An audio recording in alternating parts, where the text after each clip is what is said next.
our next speaker, Chris Halfnight. Right, he's going to be talking about gas bans and zero-emission appliance standards, in particular to how they've been applied in a few different cities.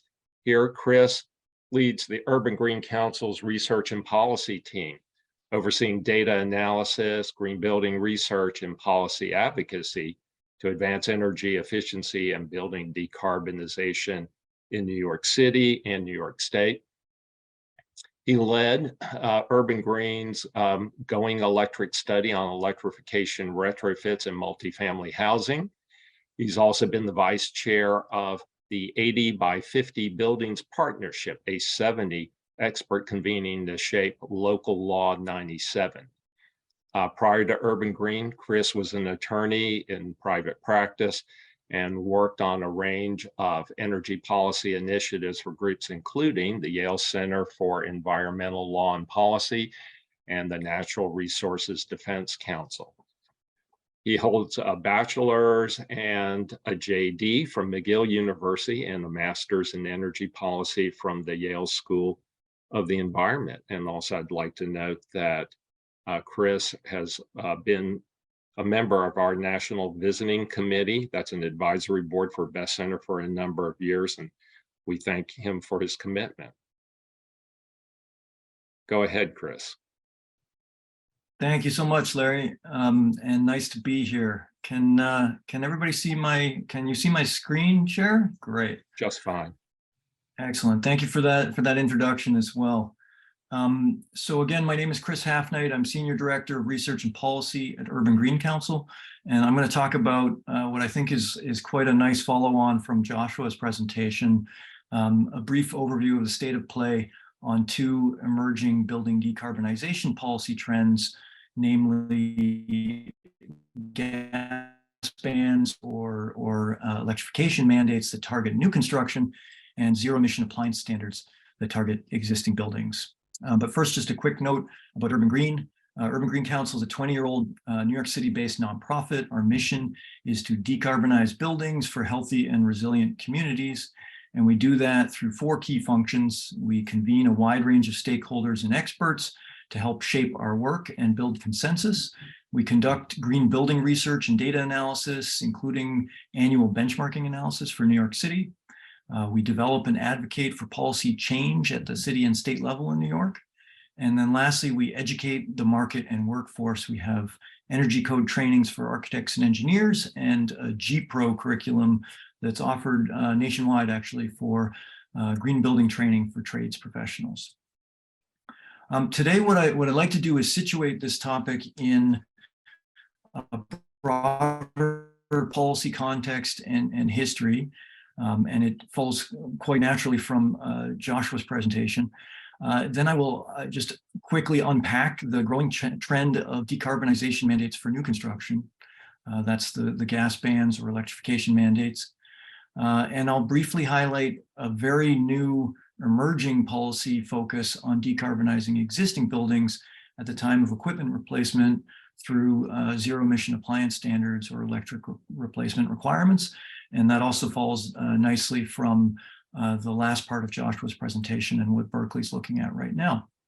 And I'll leave a bit of time at the end for any questions or discussion. So first, the policy progression. Stepping back a little, I think there's a lens on the policy development here that is essentially a 15-year evolution of primarily local and state government policies targeting building performance. It's not a linear progression, despite the linear nature of the graphic on slide here.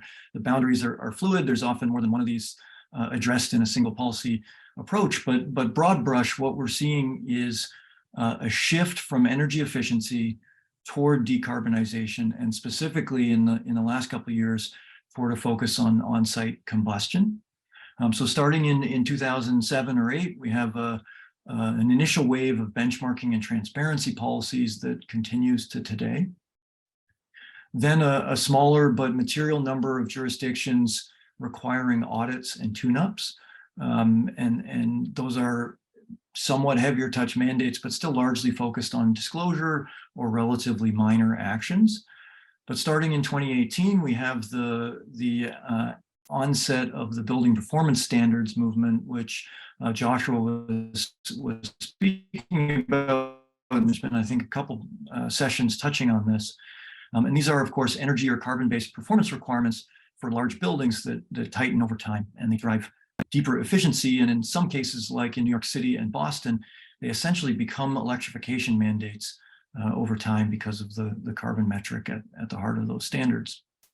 Now what we're seeing is a growing trend of primarily cities looking to push that electrification driver in a clearer and more direct fashion with new construction through so-called gas bans or other all-electric requirements for new construction.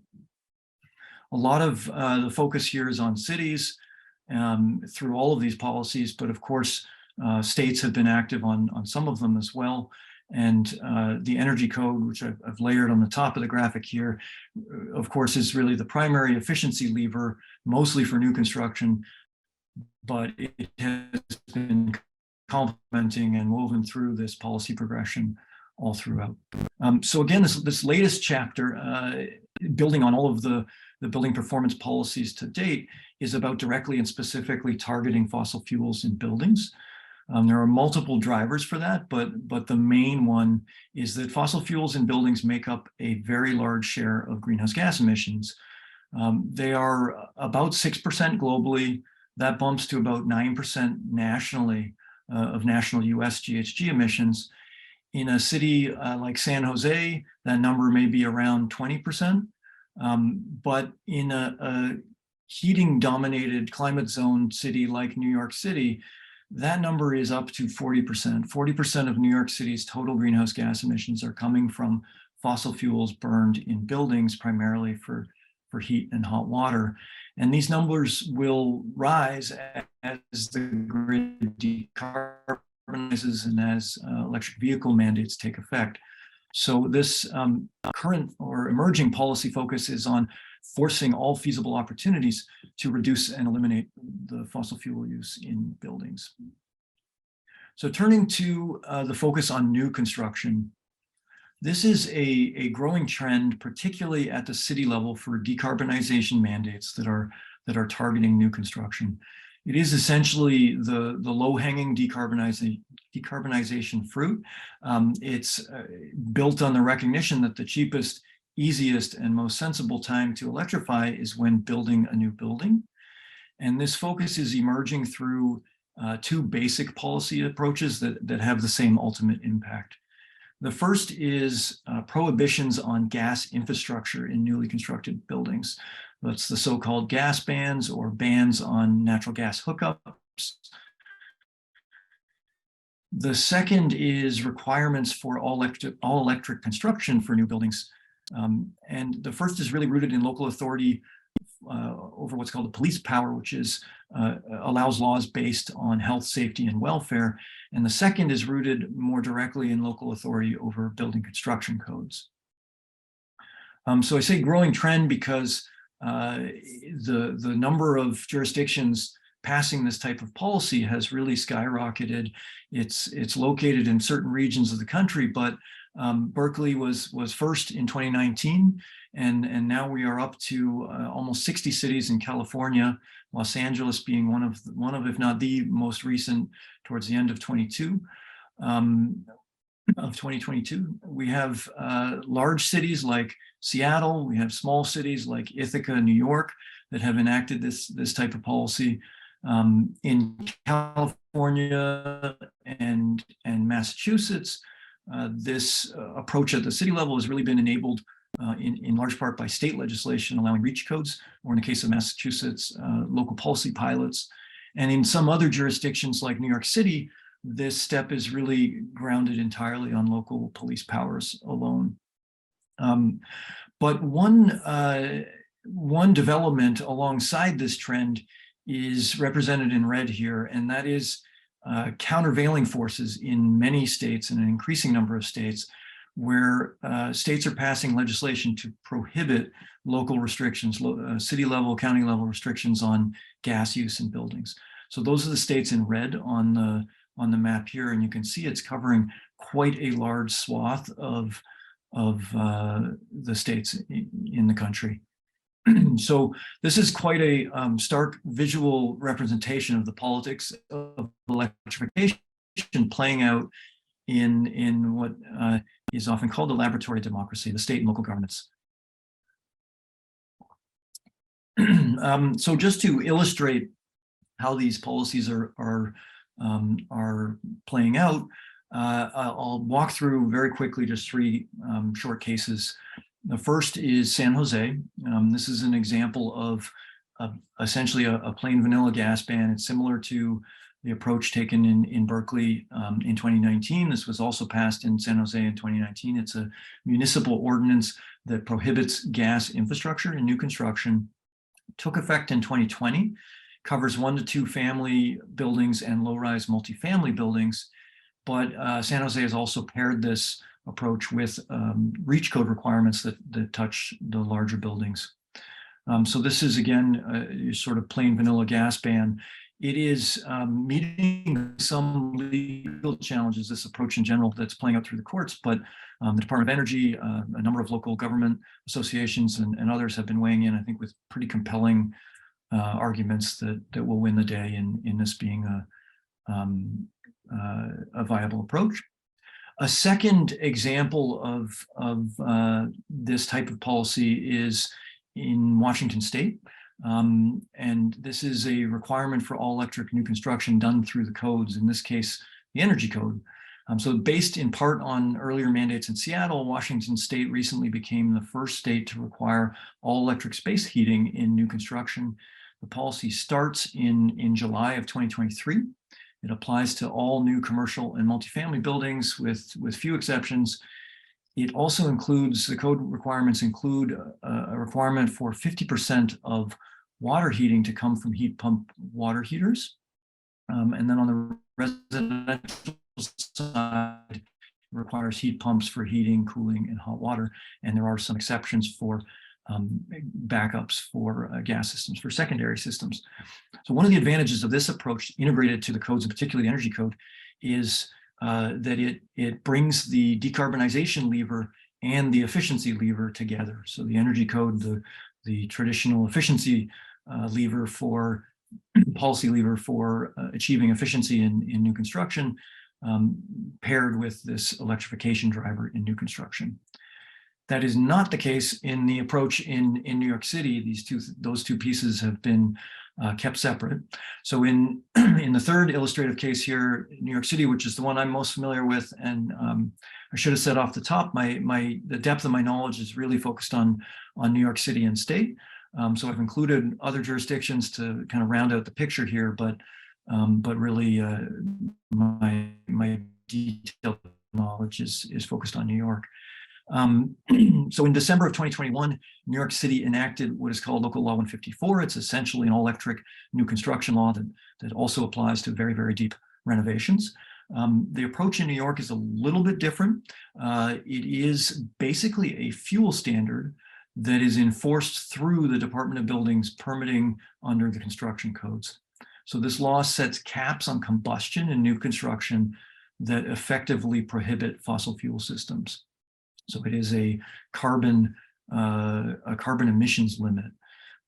And these caps phase in, starting with buildings under 7 stories in January of 2024, and then buildings 7 or more stories in mid-2027.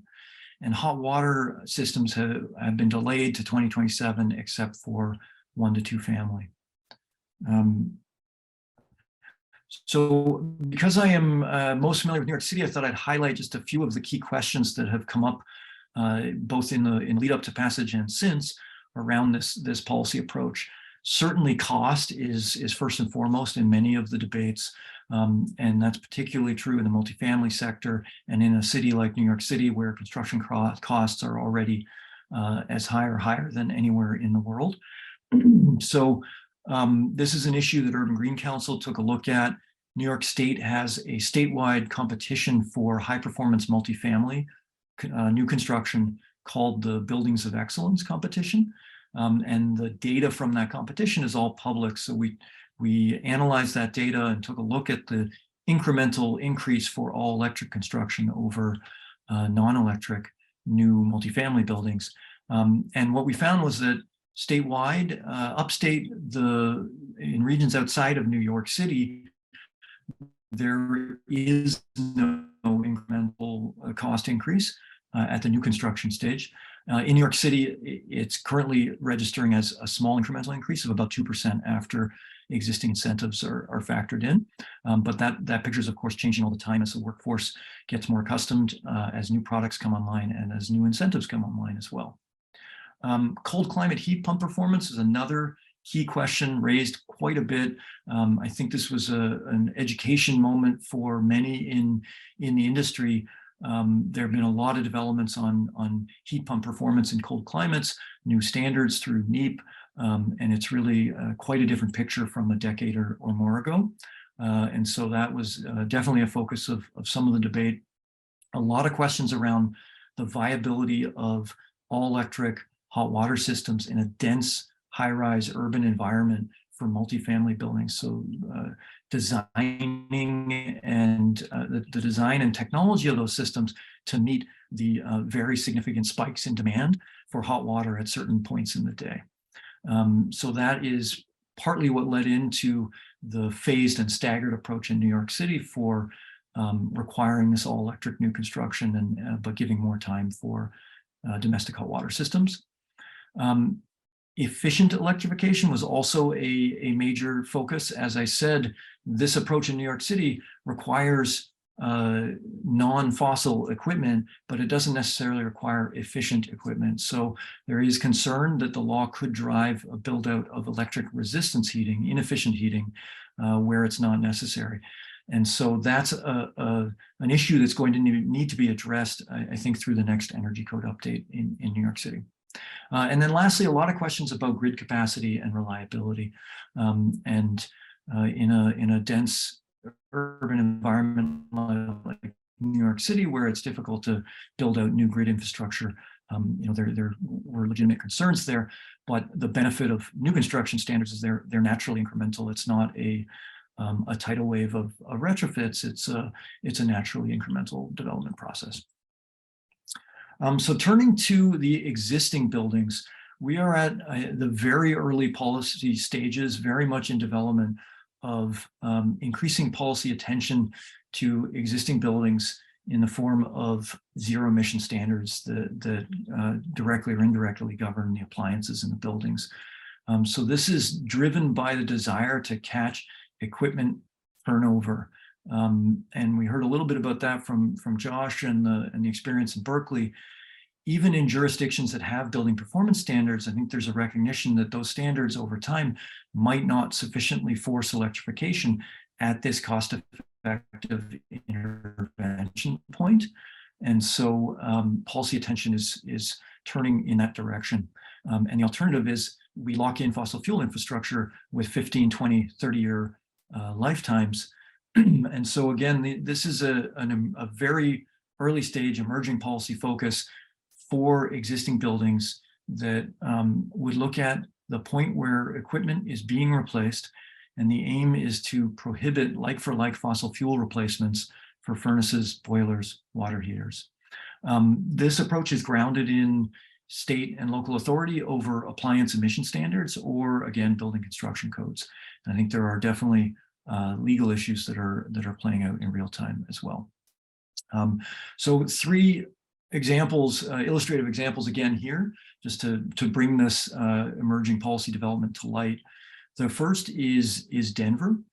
Denver recently passed a building performance standard that includes phased electrification requirements at the time of equipment replacement for heating, cooling, and hot water. This new law starts requirements in 2023 with a lighter touch. There's a requirement to streamline permitting for heat pumps. to make it easier and faster and more accessible. And then also a requirement to conduct a feasibility assessment of electrification if you're replacing equipment and submit that report. And that's a sort of information disclosure attempt to kind of bring to light the options for electrification. Then in 2025, the policy approach expands to require electric replacements for what were determined to be easier to electrify applications. So that includes in this policy, gas furnaces, rooftop units, and individual water heaters. And then in 2027, the policy expands again to harder to electrify applications, really covering just about all. There are caveats and cost hurdles built into the policy, and the details are evolving, but this is quite a groundbreaking development, and it is, again, through the building code process. In more sweeping fashion and in sort of on a parallel timeline, there is another emerging approach in California and New York. So parallel developments in both states, very, very recent and very, very strong commitments to create zero-emission appliance standards for 2030. So in September, the California Air Resources Board approved its comprehensive ozone reduction strategy, so the strategic implementation plan. And in that plan, there is a zero-emission standard for space heating and water heating. It would require, starting in 2030, that 100% of new space and water heaters sold in California meet a zero-emission standard. So this is analogous to the EV standards that govern vehicle sales that require new vehicle sales to be electric with set dates. It's new territory for buildings, and they are basically appliance standards that would govern the sale of appliance in California using the California Air Resources Board regulatory authority for greenhouse gas emissions, which includes related criteria pollutants to get at ozone. So this policy does not mandate retrofits, but it would necessitate retrofits in many buildings as equipment turns over to make them work with new electric equipment. This is early stage. There's a lot of public process still to come, and so lots of details to work out, and definitely something to watch in the year ahead. Meanwhile, on the other side of the country, in New York, there is a very significant climate planning process that's been underway for 2 to 3 years now to implement New York's economy-wide decarbonization mandate that was passed in 2019 and under a law called the Climate Leadership and Community Protection Act, or the CLCPA. So under that law, a Climate Action Council was created to develop the implementation plan that will guide rulemaking and regulation making in this year and years following to achieve the law's targets. Just this December, the Climate Action Council voted to approve a document called the Scoping Plan, and that is the detailed proposed implementation strategy to meet these targets. And so it is going to flow directly into rulemaking at the state agencies. And in there, again, just like in California, there is a proposal for a zero emissions appliance standard. So in the New York context, this would be a standard based on equipment sizing, but designed to achieve in 2030 requirements for heating, cooling, and hot water in single-family homes and low-rise residential units up to 49 units, all-electric replacement standard. And then in 2035, heating, cooling, and hot water in multifamily and commercial, and also in 2035, cooking and drying appliances. So again, this is not a retrofit mandate. It is a appliance-based mandate that would necessitate retrofits in order to make new all-electric equipment work in New York. There again is a public process to follow. There will be rulemaking to implement this, and lots of public, I'm sure, heated public comment and debate. And there are many issues in New York to work through that are, I think, quite different from the issues in California, including different climate zones. So definitely important emerging policy trends to keep your eye on in the year ahead. And I'm going to conclude there and welcome any questions or discussion or adjourn for the break. Thank you, Chris. I know that was a lot to cover. And, the first question that I think, you and I have probably talked about in the past, regards the current commercial real estate vacancy rate. And, building owners, even those with the best of intentions, they still, have to kind of deal with the bottom line, right? And given that, right, what are you seeing as like let's just say roughly a percentage of building owners that say, hey, I won't be able to meet this timeline, right? How can you help guide me through this so that way I can achieve some positive results? Yeah, it's a very active question. I'd say in the context of the new construction mandates, I really have not heard much about that because those are projects that are in development. I think that will be a very live topic for the existing building fossil fuel equipment phase out discussion. But where I have heard it most frequently is in the context of building performance standards, and specifically in New York City, Local Law 97, that there are targets in New York's case kicking in 2024. It's right around the corner. And there are provisions in law for economic hardship, for good faith efforts, and the good faith efforts to achieve targets and then modest shortfall that are being worked through in real time. The Department of Buildings in New York City is focused on this question. So, I think bottom line, virtually all of these policies have some wiggle room for economic realities, and that's going to have to factor into, to the compliance options, to the compliance strategies, and really to the targets themselves.